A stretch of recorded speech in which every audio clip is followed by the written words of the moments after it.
Haleluya, puji nama Tuhan. Shalom Bapak Ibu Saudara. Senang kembali kita boleh bertemu dalam ibadah doa malam hari ini.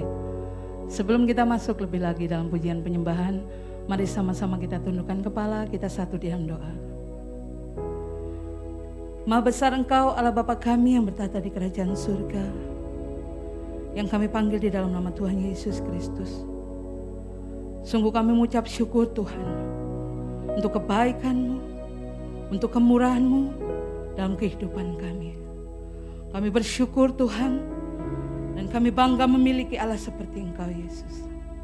Malam hari ini Tuhan, kami mau fokus Tuhan beribadah kepada-Mu dengan segenap hati kami, dengan segenap jiwa kami.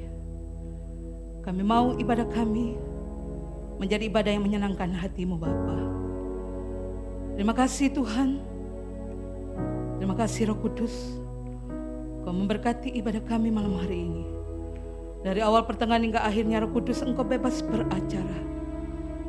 Sebebas-bebasnya menjamah setiap kami, mengurapi setiap kami. Terima kasih Bapa. Kami serahkan ibadah kami malam hari ini ke dalam tangan pengasihan-Mu. Kami sudah berdoa dan mengucap syukur. Haleluya. Amin. Mari saya undang kita bangkit berdiri. Kita akan pujikan pujian sukacita. Ada satu sobatku yang setia. Haleluya.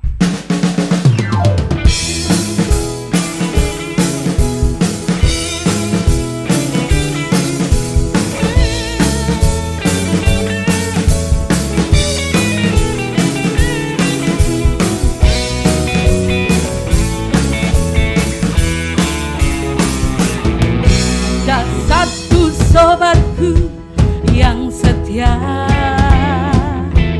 tak pernah dia tinggalkan diriku.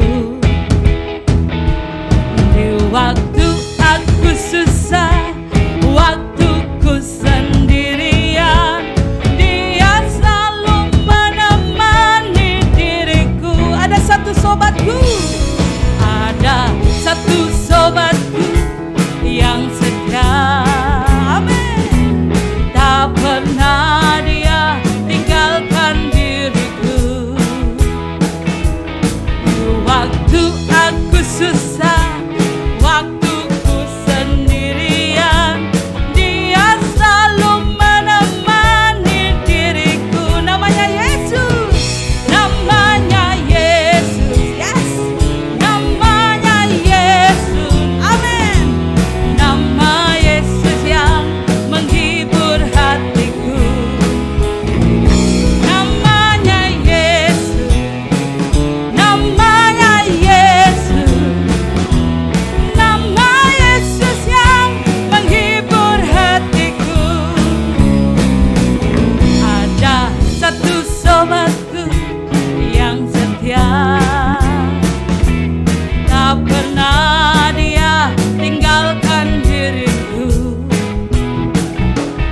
Di waktu aku susah, waktuku sendirian, dia selalu menemani diriku. Ada satu sobatku, ada satu sobatku yang setia. Yesus namanya, tak pernah dia tinggalkan diriku.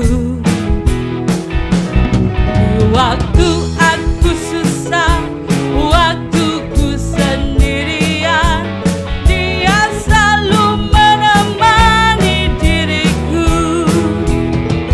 Namanya Yesus, yes, namanya Yesus, amin.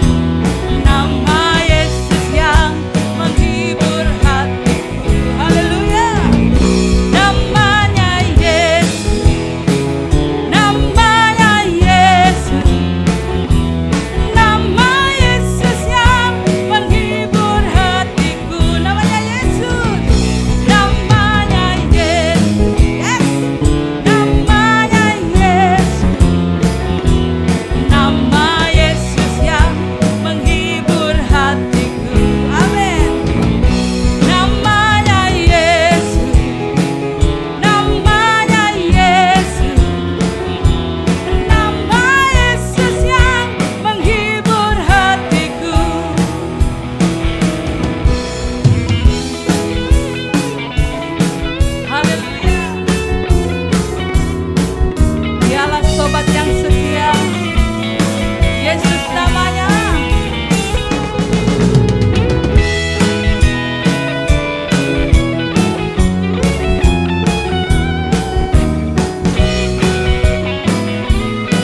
Bapak Ibu Saudara, haleluya.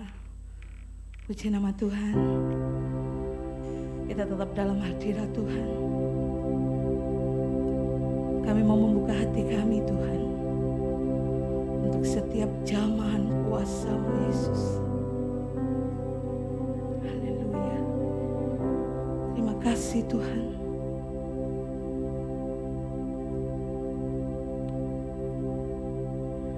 Roh-Mu yang hidup penuhiku,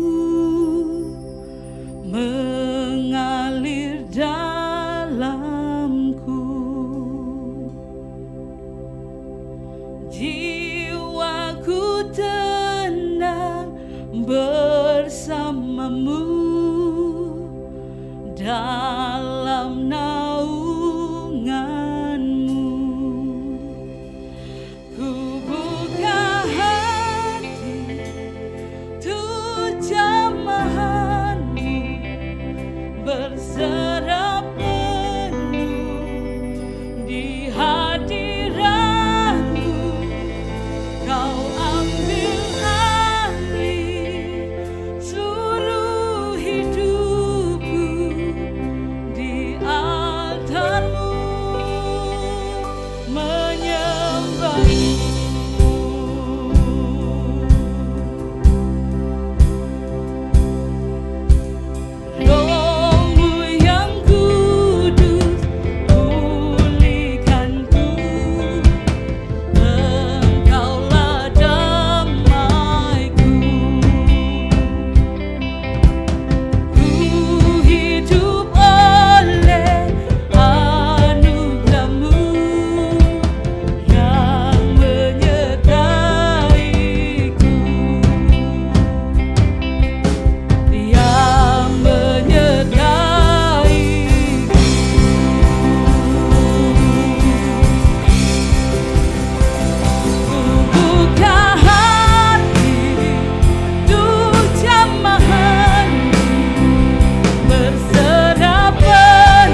Kami bebaskan roh-Mu Tuhan, menjamah setiap kami.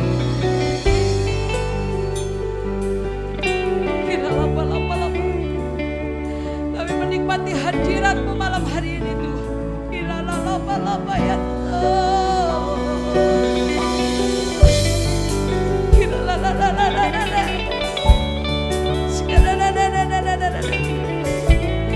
Ya kami membawa korban syukur kami yang terbaik bagi-Mu Tuhan.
Engkau Tuhan kami yang hidup, Engkau Raja kami yang hidup, Engkau yang berdaulat atas setiap hidup kami Tuhan. Kami berserah kepada-Mu Tuhan, kami berserah dalam hadirat-Mu yang kudus. Terima kasih Tuhan, terima kasih Bapa. Engkau baik, sungguh baik, teramat baik bagi kami. Terima kasih Tuhan Yesus. Haleluya. Haleluya. Haleluya. Haleluya. Haleluya. Haleluya.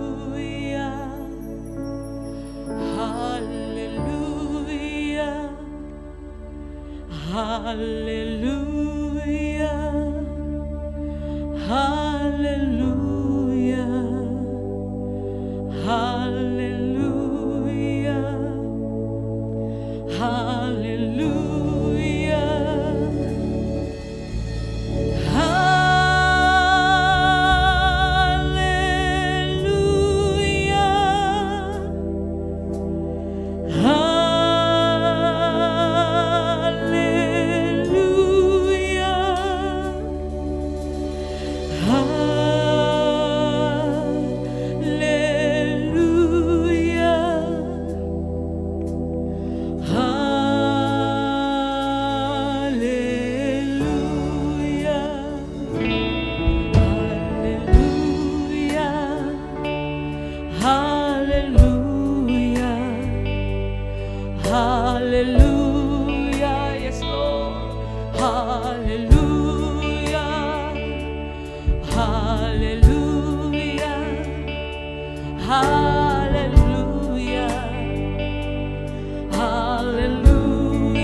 saat teduh sejenak, kita boleh mengingat-ingat segala kebaikan Tuhan. Kalau sampai hari ini kita boleh ada, itu semua karena kemurahan Tuhan, karena semua kebaikan Tuhan yang kita terima hari lepas hari dalam hidup kita. Terima kasih untuk segalanya Tuhan. Terima kasih untuk segalanya Tuhan Yesus. Terima kasih untuk perlindungan-Mu Tuhan. Kami percaya Engkau Allah kami yang hidup, Raja di atas segala raja. Terima kasih Tuhan. Terima kasih Yesus. Terima kasih Tuhan Yesus. Naikkan ucapan syukur-Mu yang terbaik bagi Tuhan. Katakan terima kasih Tuhan. Haleluya. Terima kasih untuk kasih setia-Mu bagi setiap kami Tuhan. Terima kasih Tuhan. Haleluya. Engkau baik Tuhan. Engkau baik. Yesus, Engkau sungguh baik. Haleluya.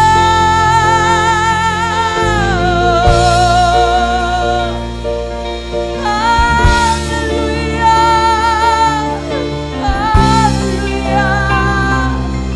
Indah layak Kau. Indah layak Indah, haleluya.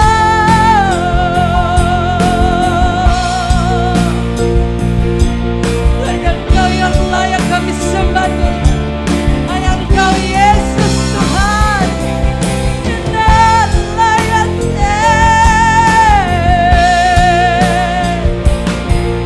haleluya. Haleluya. Terpujilah Engkau Tuhan. Terpujilah Engkau Yesus. Haleluya.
Terima kasih Tuhan.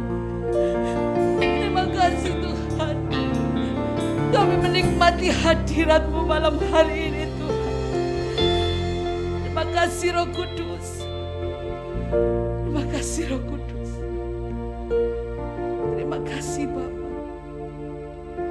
Haleluya. Haleluya. Kami percaya Tuhan, Engkau hadir di tengah-tengah kami. Kami menikmati akan kuasa-Mu yang tak terbatas di tengah-tengah kami. Terima kasih Bapa. Terima kasih Tuhan. Kami percaya kekuatan kami hanya dalam hadirat-Mu yang kudus. Terima kasih Tuhan Yesus. Terima kasih Roh Kudus. Haleluya. Ku yakin Kau hadir di sini. Ku rasakan kuasa yang tak terbatas yakin Kau nyata di sini, kemenangan terjadi di sini.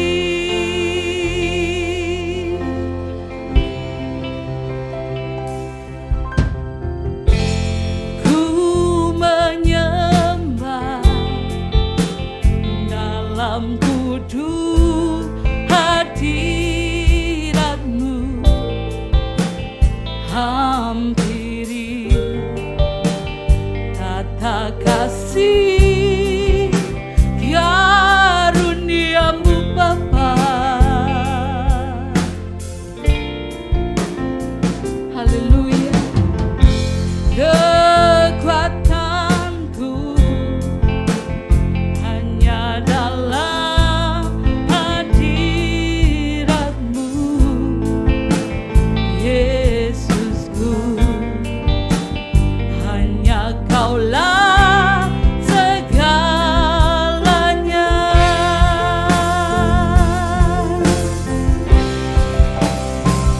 Ku yakin Kau hadir di sini. Ku rasakan kuasa yang tak terbatas. Ku yakin Kau nyata di sini, kemenangan terjadi di sini.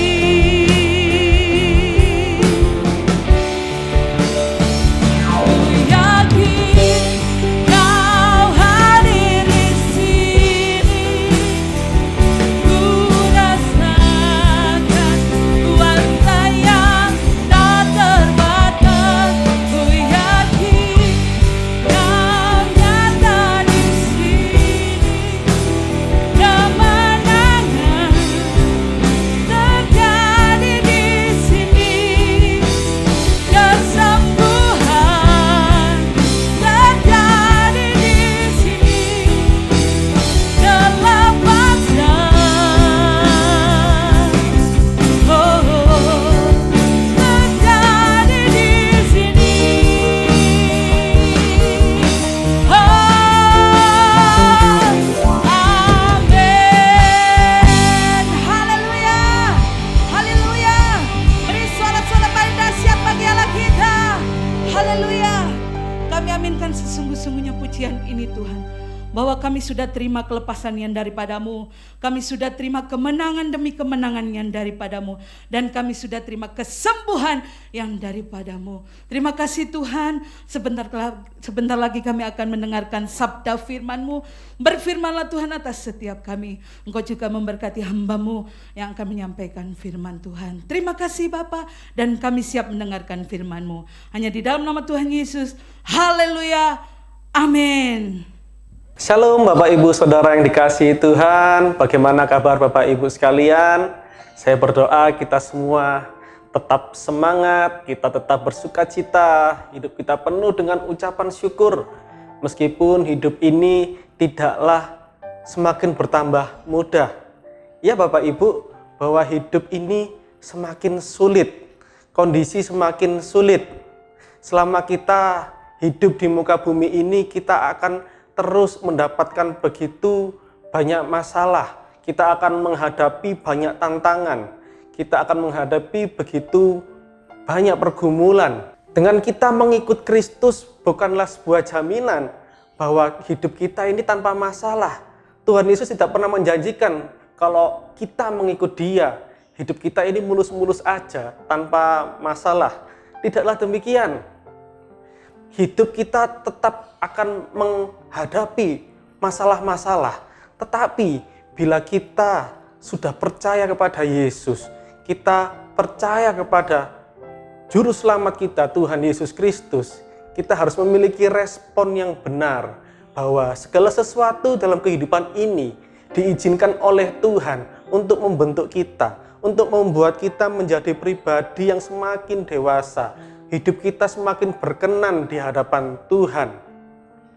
Meskipun kondisi saat ini tidaklah mudah untuk kita hadapi, terutama ketika pandemi ini datang, tidak ada satupun orang yang dapat mengira dan mengantisipasi akan hal ini bisa terjadi.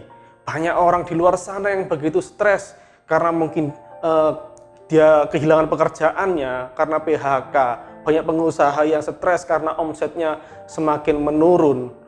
Saya mendengar beberapa negara banyak yang mengalami bunuh diri penduduknya.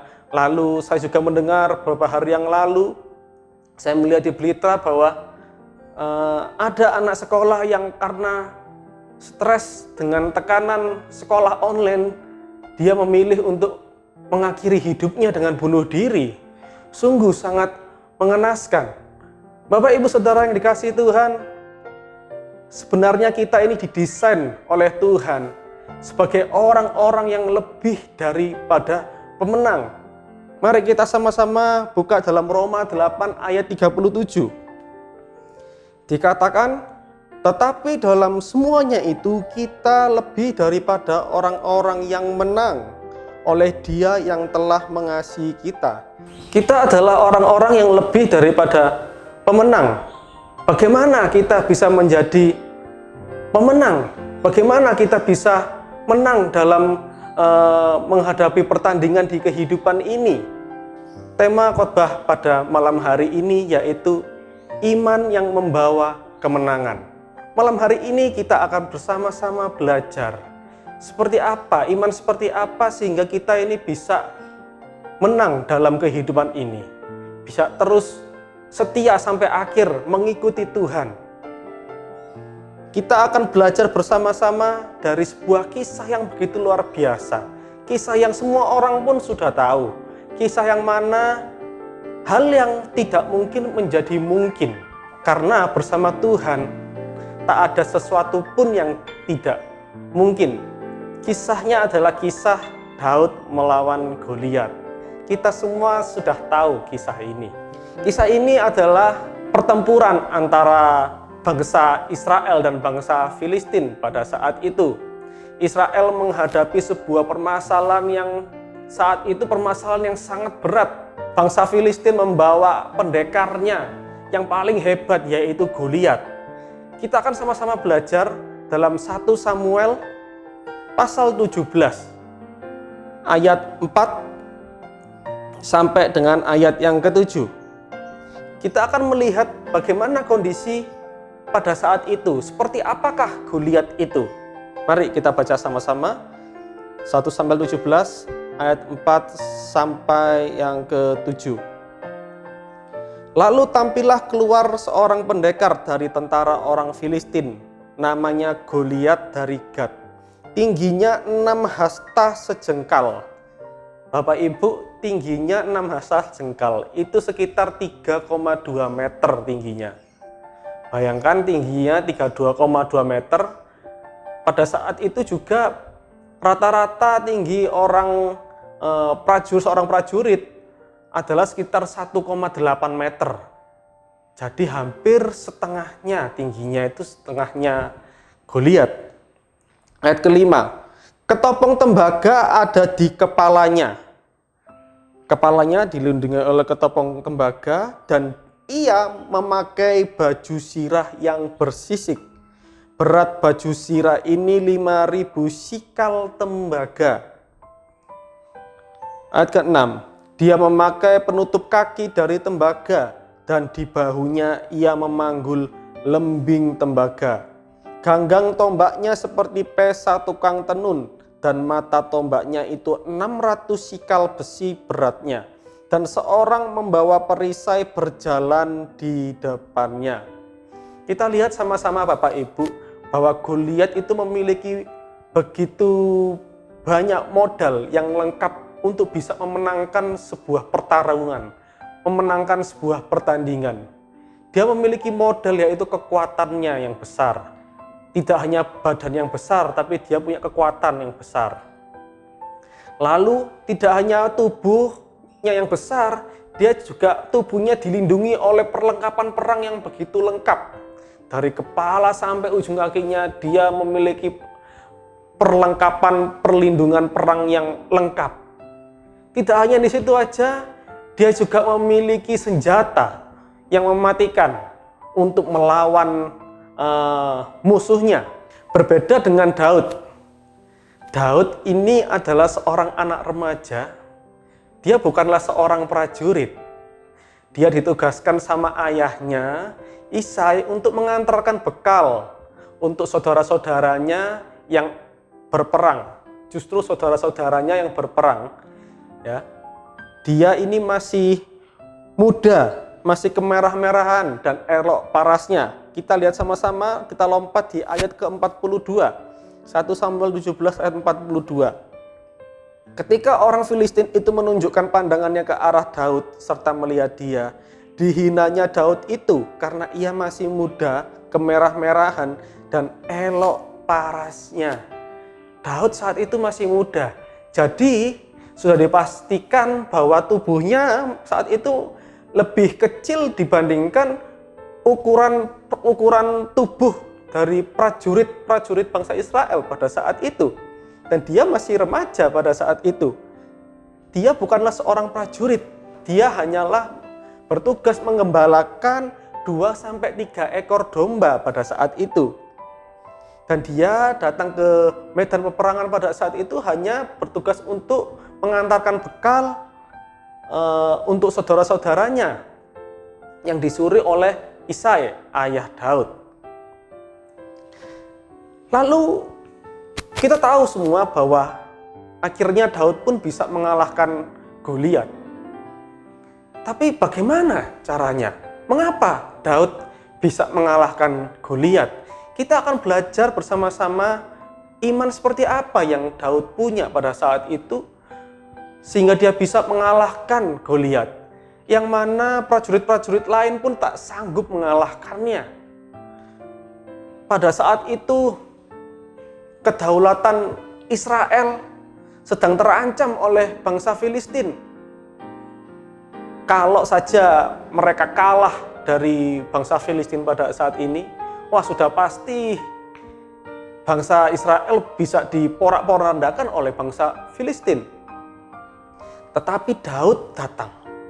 Daud tidak seperti prajurit-prajurit yang lainnya. Padahal yang lainnya adalah prajurit-prajurit yang sudah terlatih, yang sudah dilatih di medan peperangan. Tapi Daud melihat bahwa bangsa Israel ini diolok-olok terus oleh Goliat.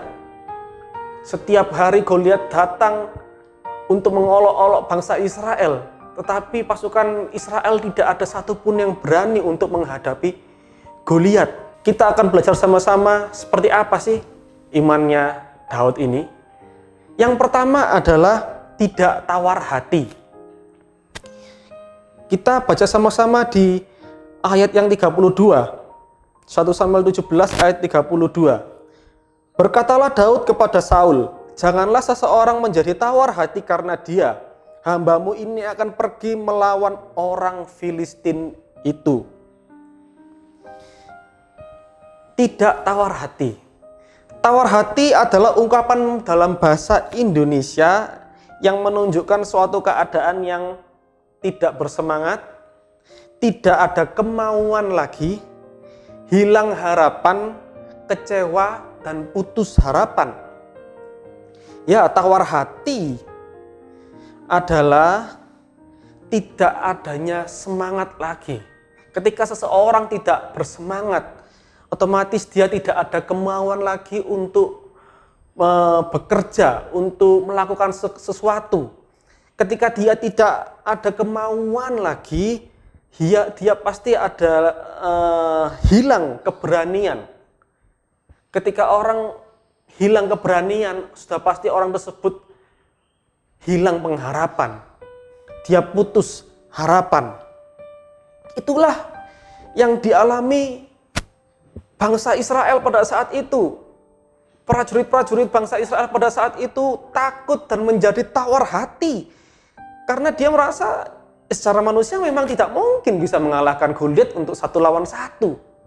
Lihat saja ukuran tubuhnya yang seperti itu, di atas rata-rata. Tubuhnya yang sudah di atas rata-rata, dilengkapi dengan perlengkapan perang sudah pasti tidak ada yang bisa mengalahkan Goliat. Kalaupun berani itu pun sama saja dengan misi bunuh diri. Secara manusia seperti itu.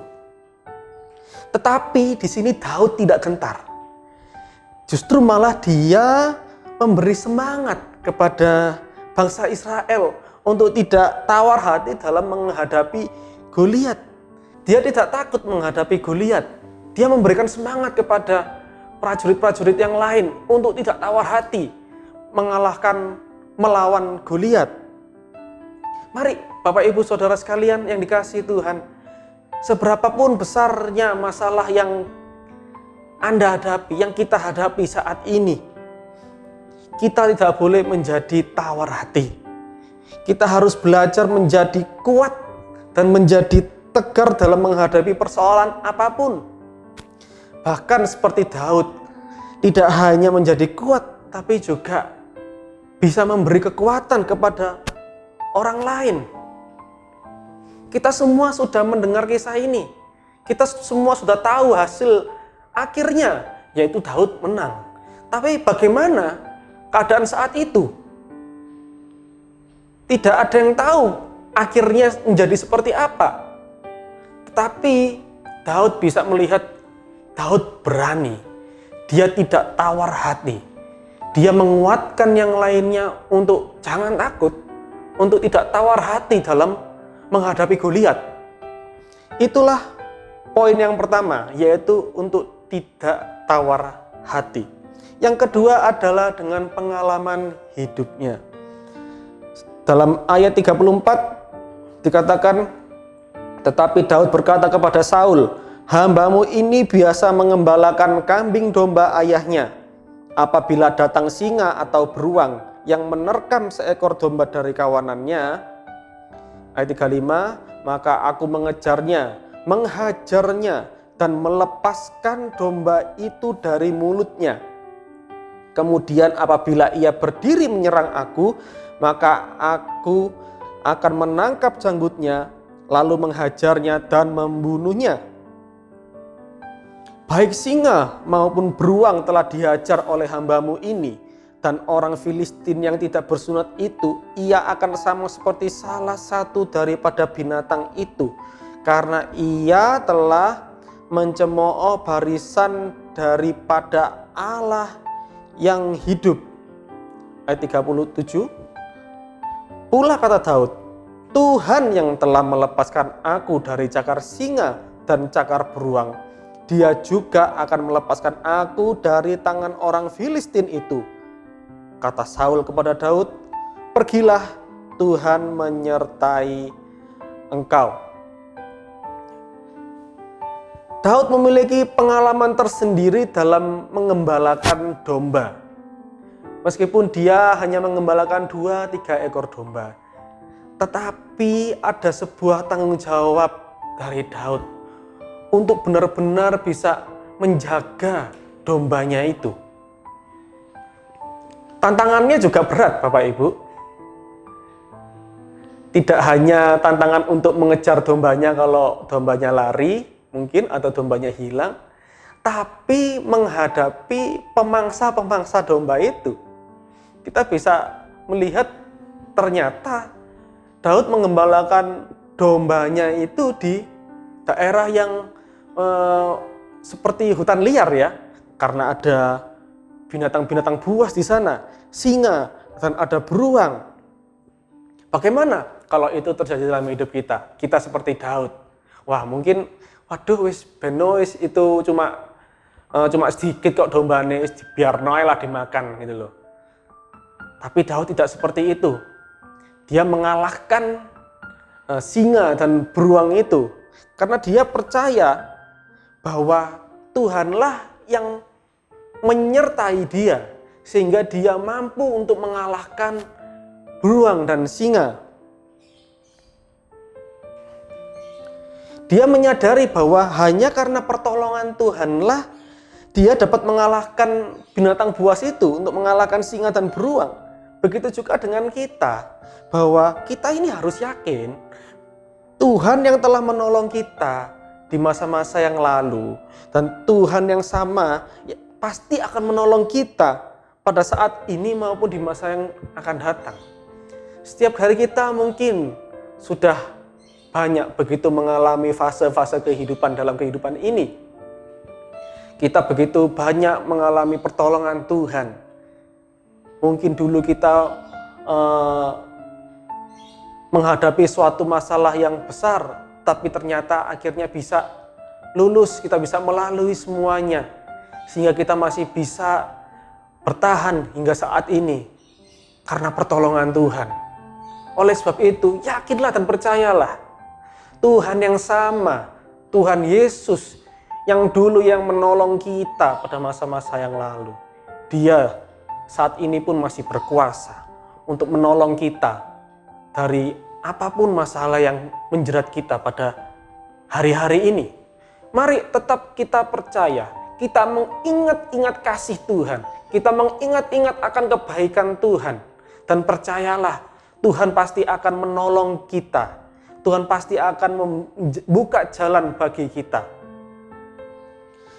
Poin selanjutnya adalah bersandar kepada Allah. Dalam ayat yang ke-45 dikatakan, tetapi Daud berkata kepada orang Filistin itu, engkau mendatangi aku dengan pedang dan tombak dan lembing, tetapi aku mendatangi engkau dengan nama Tuhan semesta alam, Allah segala barisan Israel yang kau tantang itu. Hari ini juga Tuhan akan menyerahkan engkau ke dalam tanganku, dan aku akan mengalahkan engkau dan memenggal kepalamu dari tubuhmu. Hari ini juga aku akan memberikan mayatmu dan mayat tentara orang Filistin kepada burung-burung di udara dan kepada binatang-binatang liar, supaya seluruh bumi tahu bahwa Israel mempunyai Allah, dan supaya segenap jemaah ini tahu bahwa Tuhan menyelamatkan bukan dengan pedang dan bukan dengan lembing, sebab di tangan Tuhanlah pertempuran, dan Ia pun menyerahkan kamu ke dalam tangan kami. Di dalam pertandingan ini antara Daud melawan Goliat, kita ditunjukkan oleh dua pola pikir yang berbeda. Goliat mengandalkan kekuatannya. Dia mengandalkan postur tubuh yang besar. Dia mengandalkan perlengkapan perang yang begitu lengkap. Sehingga dengan modal yang dimiliki Goliat, dia dengan yakin bahwa dia pasti bisa memenangkan peperangan.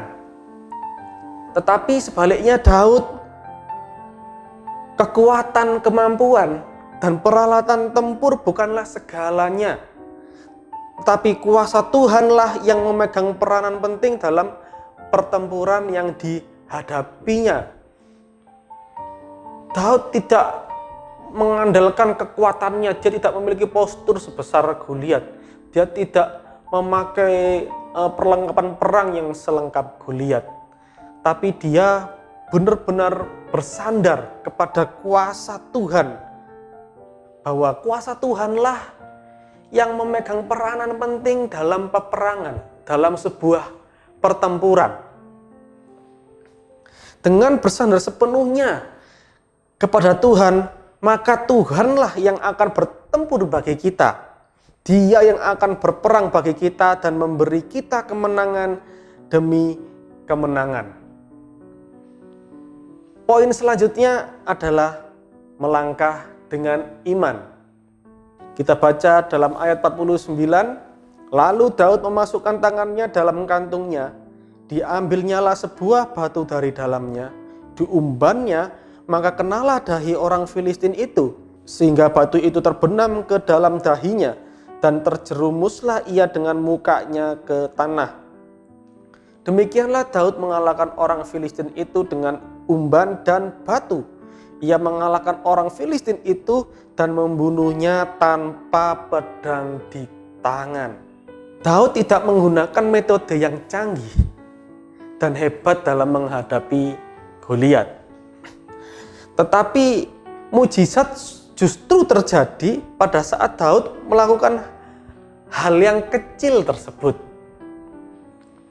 Untuk dapat menang dalam masalah yang sedang kita hadapi, kita sebenarnya hanya perlu berani saja untuk melakukan langkah yang sederhana. Apa yang sudah Tuhan taruh dalam hati kita, apa yang ada dalam hidup kita ini, apa yang kita punya, pergunakan itu. Kita melangkah saja. Kita minta hikmat Tuhan, apa yang perlu kita lakukan. Kita tidak perlu khawatir memikirkan banyak hal yang terlalu muluk-muluk, terlalu jauh, dan terlalu rumit. Hanya kita perlu keberanian saja untuk melangkah. Kita hanya perlu lakukan saja. Jangan ditunda-tunda apa yang dapat kita lakukan. Jangan kita khawatir, jangan kita takut untuk melakukan keputusan. Jangan ragu untuk melangkah maju. Satu langkah sederhana dapat membawa kita kepada kemenangan. Bapak Ibu Saudara yang dikasihi Tuhan, itu adalah poin-poin yang sudah kita pelajari pada malam hari ini. Poin yang pertama adalah kita tidak tawar hati. Yang kedua, kita terus mengingat-ingat akan kebaikan Tuhan. Yang ketiga adalah kita bersandar sepenuhnya kepada Allah. Yang keempat, melangkah dengan iman. Kiranya firman Tuhan pada malam hari ini kembali menguatkan kita untuk kita bisa menang dalam menghadapi setiap permasalahan yang terjadi dalam kehidupan ini. Kita kembali belajar kepada Daud, bagaimana Daud bisa menang dalam menghadapi Goliat. Suatu hal yang tidak mungkin, tetapi bila dikerjakan bersama Yesus, tak ada satupun yang tidak mungkin. Mari kita berdoa. Segala puji syukur kemuliaan hanya bagi-Mu Bapa. Sungguh kami mengucap syukur atas firman-Mu pada hari ini Tuhan Yesus. Kami mau Tuhan, kami memiliki iman yang tetap teguh dan kuat Tuhan, sehingga kami dapat menang dalam segala hal. Kami dapat menang dalam menghadapi masalah-masalah dalam kehidupan ini Bapa. Terima kasih Bapa, terima kasih Yesus. Roh Kudus biarlah menguatkan kami semua, menuntun kami semua untuk hidup dalam perkenanan-Mu, hidup dalam rencana-Mu saja Bapa. Terima kasih Bapa, kami telah berdoa dan mengucap syukur. Haleluya, amin. Tuhan Yesus memberkati kita semua. Salam Bapak Ibu Saudara yang dikasihi Tuhan Yesus. Sebelum kita mengakhiri ibadah hari ini, mari kita memberikan persembahan yang terbaik bagi pekerjaan Tuhan di Gereja GBI Family Blessing Surabaya. Bapak Ibu Saudara bisa transfer ke rekening gereja yang ada di layar, atau bisa scan QR Code dengan aplikasi e-money yang ada di layar juga. Mari kita bersatu di dalam doa. Bapa di dalam surga, sungguh kami mengucap syukur atas berkat-berkat-Mu yang telah Engkau berikan kepada setiap kami hingga sampai saat ini. Sekarang dengan hati yang penuh sukacita, kami akan memberikan persembahan yang terbaik bagi pekerjaan-Mu di Gereja GBI Family Blessing. Dan dalam nama Tuhan Yesus, kami telah berdoa dan mengucap syukur. Haleluya. Amin. Selamat memberi. Puji Tuhan, ibadah Hari Raya Minggu offline akan dimulai kembali pada hari Minggu 1 November 2020. Jemaat diwajibkan tetap mematuhi protokol kesehatan, yaitu memakai masker medis dan face shield, mencuci tangan sebelum memasuki ruangan ibadah, dan menjaga jarak. Ibadah dilaksanakan sebanyak 3 kali, yaitu jam 7 pagi, jam 9 pagi, dan jam 11 siang. Ibadah live streaming tetap ditayangkan pada jam 9 pagi di channel YouTube GBI Family Blessing Surabaya.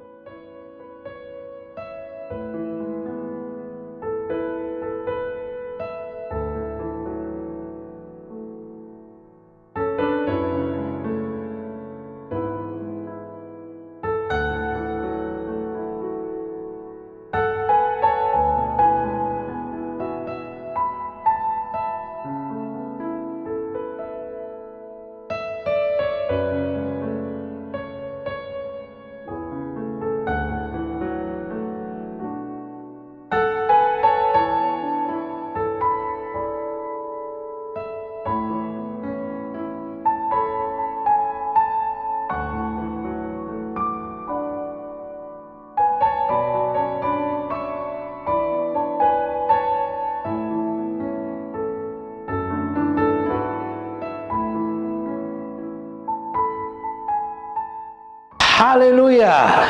Jemaat yang dikasihi Tuhan, kita selalu diberkati firman Tuhan oleh hambanya Bapak Pendeta Pembantu Daniel Perkasa yang kembali mengingatkan kita semua tentang iman.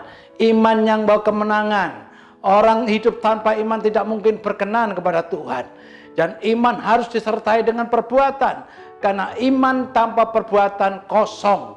Iman tanpa perbuatan mati. Dan saya percaya semua saudara jemaat GPI for Blessing semuanya hidup di dalam iman yang teguh kepada Tuhan.